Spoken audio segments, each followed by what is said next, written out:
21번 계속 이어지고 있습니다. 이 법령상 개공사의 사의로서 중개사무소 개설 등록을 취소할 수 있는 경우가 아닌 것은, 자, 취소할 수 있는 경우가 아닌 것은 이렇게 돌았으니까 상대적 취소 사유인 것 같습니다. 자, 해마다 절대적 취소 사유를 시험에서 물었습니다. 그래서 원래 26회 시험에서는 상대적 취소가 들어올 수 있다 하고 전달했었고, 이제 이번에 상대적 취소를 예측한 대로 그대로 물었습니다. 자, 상대적 취소 사유가 아닌 것은 답이 2번이죠. 국토교통부령이 정하는 전속중개계약서에 의하지 아니하고 전속중개계약을 체결하면 유일하게 이것이 6월 이내의 업무정지 사유죠. 그래서 답은 2번이 됩니다. 자, 이 전속중개계약에서 주의해야 될 것, 전속중개계약서에 대해서 정보를 허위로 공개하면 요거는 상대적 취소죠. 그래서 전속중개계약에서 주의해야 될 부분이 있습니다 하고 전했고, 그렇게 전달된 대로 출제가 됩니다. 자, 그래서 아닌 것은 답이 2번이었습니다.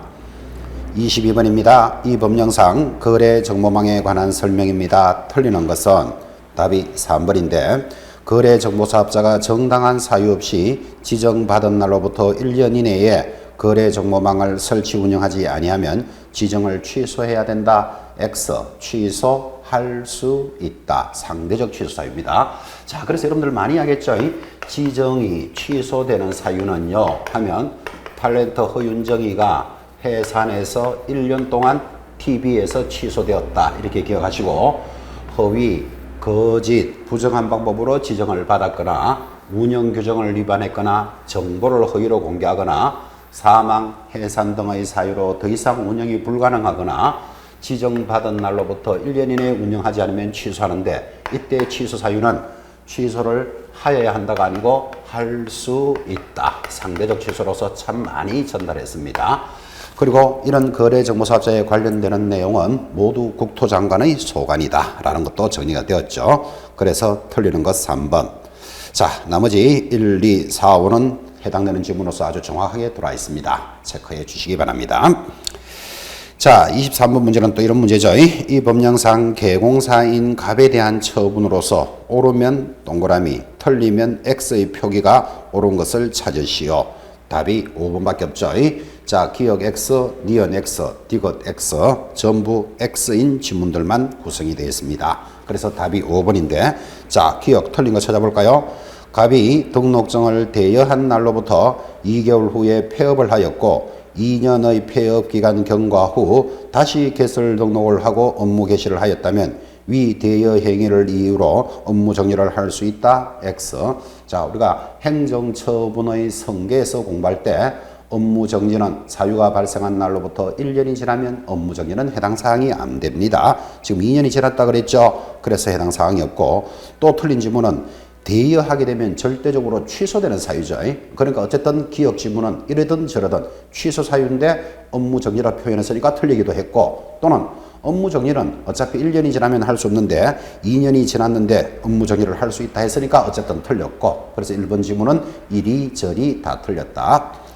니은, 갑이 미성년자를 중개보조원으로 고용한 경우 45일 만에 고용관계를 해소했다면 이를 이유로 업무 정지를 할 수 있다. X, 2개월 내로 해소하면 그러하지 아니하다. 60일 내로 하면 되죠, 그죠? 그래서 또 X입니다. 디귿, 갑이 업무 정지 사유에 해당하는 거짓 보고를 한 날로부터 1개월 후에 폐업을 하였고 4년의 폐업 기간 경과 후 다시 개설 등록을 하였다면 위 거짓 보고를 한 행위를 이유로 업무 정지를 할 수 있다. 또 틀린 질문이죠. 지금 이야기하잖아요. 거짓 보고를 하면 업무 정지 사유인데 업무 정지는 사유가 발생한 날로부터 1년이 지나면 할 수 없습니다. 자, 그래서 옳은 것은 5번이었습니다.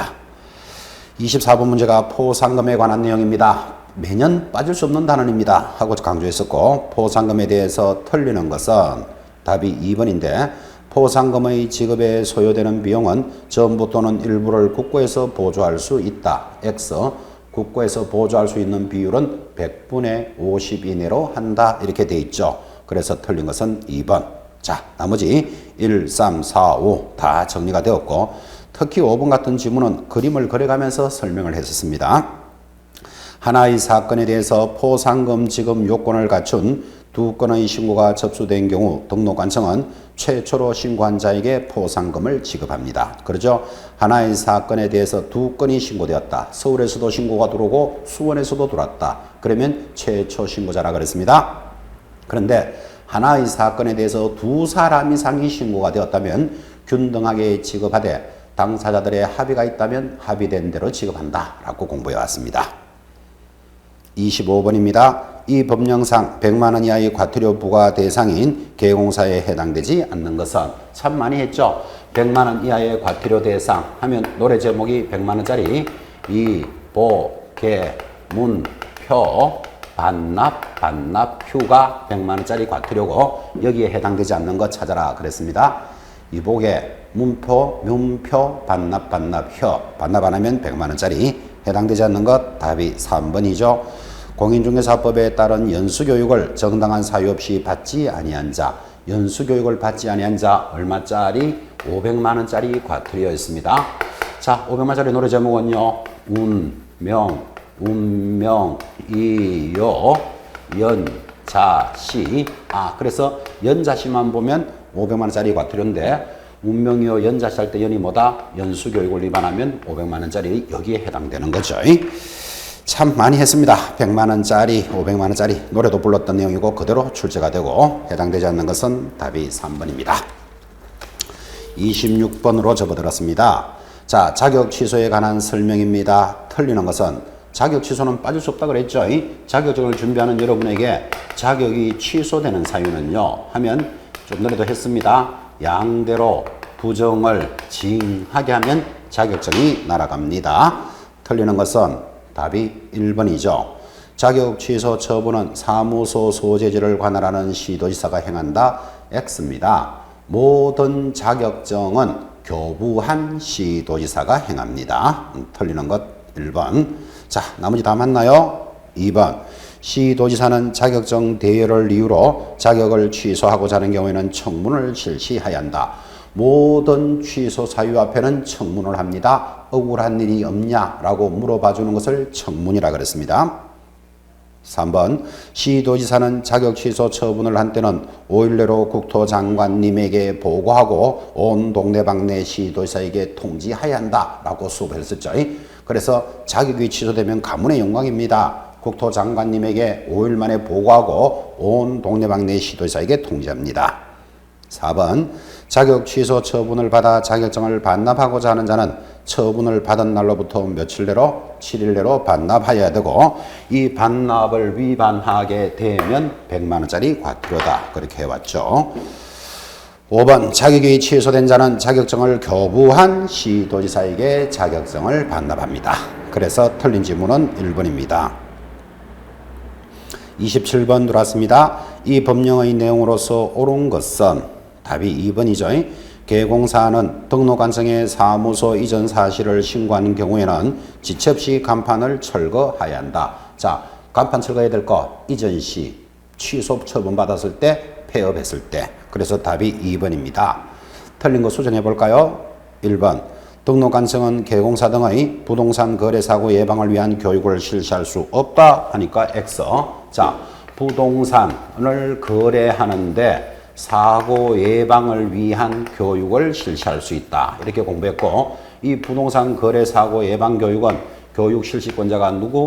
국토장관, 시도지사, 등록관청은 이렇게 나가니까 등록관청도 당연히 교육을 실시할 수 있습니다. 그래서 1번은 틀렸고 3번. 계공사로서 폐업 신고를 한 후 1년 이내에 소공사로 고용신고의 대상이 된 자는 고용신고일 전에 다시 실무교육을 받아야 한다. 아까도 했습니다. 모든 교육은 유효기간이 얼마다? 1년이니까 1년 이내에는 다시 받을 필요는 없다. 4번. 계공사가 조직한 사업자단체가 독점 규제 및 공정거래에 관한 법률을 위반하여 공정거래위원회로부터 과징금 처분을 최근 2년 이내에 위해 이상 받은 경우 그의 공인중개사 자격이 취소된다. X입니다. 취소할 수 있다. 상대적 취소 사유죠. 틀렸고 5번. 중개보조원은 사무소 명칭, 소재지, 연락처, 자기 성명을 명시하여 표시 광고를 할 수 있다. 웃긴다. 이렇게 됩니다. 개공사의 성명을 기재하고 개공사만이 표시 광고를 할 수 있다. 이렇게 돼 있죠. 자, 그래서 옳은 것은 2번이었습니다. 28번 부동산 거래 신고에 관한 사항 빠질 수 없는 문제다 그랬습니다. 자, 틀리는 것을 찾으시오. 답이 4번이죠. 거래 신고를 하려는 개공사는 부동산 거래 신고서의 서명 또는 날인하여 중개사무소 소재지를 관할하는 등록관청에 제출한다. X다. 그죠? 자, 이렇게 공부했습니다. 물건을 파는 자 갑이 있습니다. 사는 자 을이 있고 개공사가 중개를 하는데 이 개공사가 서울 노원구에서 중개업을 한다고 봅시다.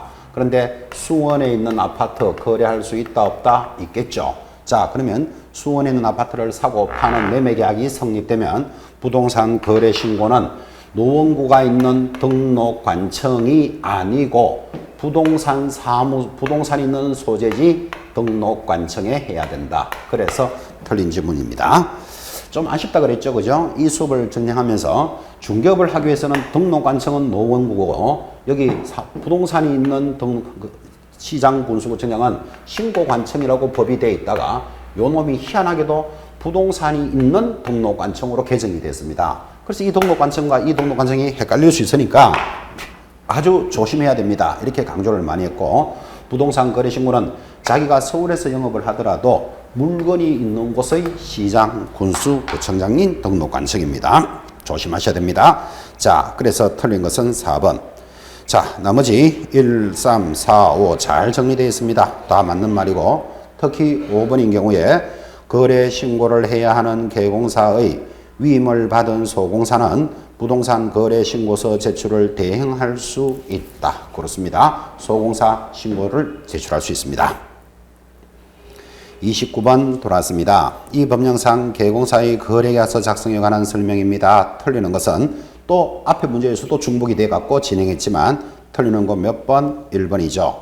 거래계약서는 국토장관이 정한 표준 서식을 사용해야 된다. X입니다. 거래계약서는 법정 서식은 없다. 그래서 여러분에게 아무 곳이나 적어도 좋다. 그죠? 오죽 했으면 거래계약서는 발톱에도 작성할 수 있다. 여기까지 전했습니다. 자, 법정 서식은 없고 그 대신에 불안하니까 반드시 적어야 될 필수 기재사항은 있고 필수 기재사항은 거물의 인권은 거기에 개조부. 좀 전에 진행했죠. 이렇게 계속 세팅으로 여기 와서 수업을 했던 내용입니다. 틀리는 것 1번. 자, 나머지 2, 3, 4, 5 다 맞는데 특히 2번은 이번 27회 다가오는 27회에서도 충분히 출제됩니다. 지금도 출제됐지만 거래계약서 거래 내용을 거짓으로 기재하면 우리말로 하면 다운계약서, 업계약서 이런 거예요. 거짓으로 기재하면 등록관청은 개설 등록을 취소할 수 있다. 상취임을 잘 체크하셔야 되고 특히 4번 지문 개공사가 거래계약서 사본을 보존해야 되는 기간은 몇 년이다? 5년입니다. 30번 들어왔습니다. 전속 중개계약에 관한 설명입니다. 틀리는 것은 역시 보관기간으로 문제 물었죠. 답은 3번입니다. 개공사가 전속 중개계약을 체결한 때는 그 계약서를 몇 년 동안 보존한다? 3년간 보존합니다. 근데 5년 돼 있잖아. 그죠? 그래서 틀리는 것은 3번. 자, 1, 2, 4, 5 다 맞고 특히 4번 지문 개공사는 의뢰인이 비공개를 요청하면 물건에 대한 정보를 공개하여서는 아니 된다. 이런 이야기 많이 했죠. 5번. 전속 중개계약에 정하지 않는 사항에 대해서 의뢰인과 개공사가 별도로 협의해서 정할 수도 있다. 임의적인 사항이기 때문에 그렇습니다. 자, 틀린 것은 답이 3번이었죠. 31번 계산 문제인데 계산 문제 올라올 것들을 예측했던 게 그대로 올라왔죠. 자, 갑은 개공사에게 중개를 의뢰하여 을 소유의 전용 면적 70제곱미터 오피스텔을 보증금 2천, 월 차임 25만 원의 임대차 계약을 체결하였고 이 경우 이 갑으로부터 받을 수 있는 보수의 최고 상한액은 임차 오피스텔은 건축법령상 업무시설로서 상하수도 시설이 갖추어진 전용 입식 부엌, 전용 수세식 화장실과 모욕시설을 갖추었습니다. 자, 이런 이야기입니다. 85제곱미터 이하의죠. 85제곱미터, 70제곱미터가 85미터잖아. 그죠? 의 오피스텔은 우리는 매매는 얼마? 0.5%, 임대차는 얼마? 0.4%로 이번에 법이 개정되어 들어왔단 말이에요. 그러니까 이거는 계산 문제에서 충분히 물을 수 있다라고 예고했던 것이 그대로 연결되었고, 자, 이렇게 됩니다. 보증금 2천만 원 더하기 월세가 얼마다? 25만 원. 그러면 이거는 곱하기 70을 하게 됩니다. 왜 그러냐면 5천이 안 될 거니까 25만 원 곱하기 70 하면 1750 합치면 3750만 원으로 계산해라. 그런데 임대차는 얼마다? 0.4%잖아요. 그러니까 0.4% 계산하면 15만 원이 나올 겁니다. 그런데 지금 주어진 질문이 누구에게 받는 것으로서 갑으로부터 받을 수 있는 것은 그러니까 한 사람에게 받는 거죠. 15만 원이 답이 되겠습니다. 답이 1번. 32번입니다. 개공사가 의뢰인에게 주택임대차 보호법에 대해서 설명하고 있습니다. 틀리는 것은 답이 5번이죠. 지방공기업법에 따라 주택사업을 목적으로 설립된 지방공사는 주택임대차보호법상 대항력이 인정되는 법인이 아니다 하니까 X 법인이다 입니다. 자, 법인은 원래 주택임대차보호법이 적용되지 않습니다. 보통 적용되지 않는데 이때 적용되지는 않지만 적용되는 것 LH공사, 대한토지주택공사죠. 그 다음 지방공사 그리고 중소기업은 가능하다 그랬습니다. 근데 아니다 했으니까 틀린 것은 5번. 자, 나머지는 다 맞는 것으로 정리하는데 특히 동그라미 4번 참 많이 강조했습니다. 임차인이 다세대 주택의 동호수 표시 없이 그 부재 중일 경우 지번으로서 주민등록을 했다면 부지 중 일부인 지번으로 주민등록을 했다면 대항력을 취득할 수는 없다. 맞다. 이때 다세대 주택은 공동주택이고 반드시 동호수가 기재되어야 합니다. 3번도 볼까요? 맞는 것으로서 자, 주택임차인이 지위를 강화하고자 별도로 전세권 설정 등기를 마쳤더라도 주임법상 대항요건을 상실하면 이미 취득한 주임법상의 대항력과 우선변제권을 상실한다. 5. 자, 여러분 항상 이런 이야기 했죠. 1번에 대항력을 갖추고 있는 세입자가 그 전세권을 더 두텁게 보호하고 싶어서 전세권 설정 등기까지 했답니다. 대항력이라는 것은 이사와 전입신고잖아요. 그런데 어떤 사연으로 이사와 전입신고인 대항요건을 상실했다면 대항력은 인정해준다 안 해준다? 당연히 안 됩니다. 이사와 전입신고가 유지되어야 하기 때문에 그 대신 이 사람은 2번 전세권 등기로서 보호받으면 되겠죠. 그래서 대항력은 일단 유지되느냐 안 되느냐는 문제에 대해서 대항력은 이사와 전입신고는 계속 존속되어야 한다라는 게 판례입니다. 33번 돌아왔습니다. 개공사가 의뢰인에게 상가건물 임대차 보호법에 대해서 설명합니다. 틀리는 것은 답이 5번인데 보증금이 전액 변제되지 아니한 대항력 있는 임차권은 임차 건물에 대해서 민사집행법에 따른 경매가 실시되면 그 임차 건물의 매각으로 소멸한다. X 대항력 있는 임차인은 그러하지 아니하다라는 게 법조문이죠. 자, 그래서 틀린 것 5번. 자, 나머지 다 맞나요? 1번. 권리금 계약이란 신규 임차인이 되리는 자가 임차인에게 권리금을 지급하기로 하는 계약. 이게 용어죠. 이번에 시설됐기 때문에 또 강조했던 내용입니다. 임차인이 차임 연체기 3개의 차임에 달하는 때 임대인은 계약을 해지할 수 있다. 맞고 국토장관은 권리금에 대한 감정평가의 절차와 방법에 따른 기준을 고시할 수도 있습니다. 또한 국토장관은 권리금 계약을 체결하기 위한 표준 권리금 계약서를 정하여 사용을 권장할 수 있다. 신설된 조문입니다. 상가임대차 그대로 출제가 됐습니다. 답은 틀린 것이 5번이었죠. 자, 34번입니다. 개공사가 의뢰인에게 농지법상 농지의 임대차에 대해서 설명합니다. 틀리는 것은 답이 3번인데 자, 농지 이용 정진 사업 시행 계획에 따라 농지를 임대하는 경우 임대차 기간은 얼마로 한다? 3년으로 하여야 한다. 근데 5년으로 한다 했으니까 틀린 게 3번이에요. 이거 공부할 때 이랬습니다.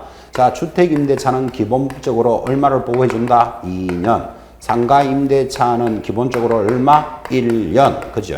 그 대신에 5년의 갱신 요구권이 있다. 이렇게 들어가고 농지 임대차 보호법은 몇 년? 3년. 그래서 개념도 한번 잡아보라. 이렇게 강조도 했던 내용이었죠.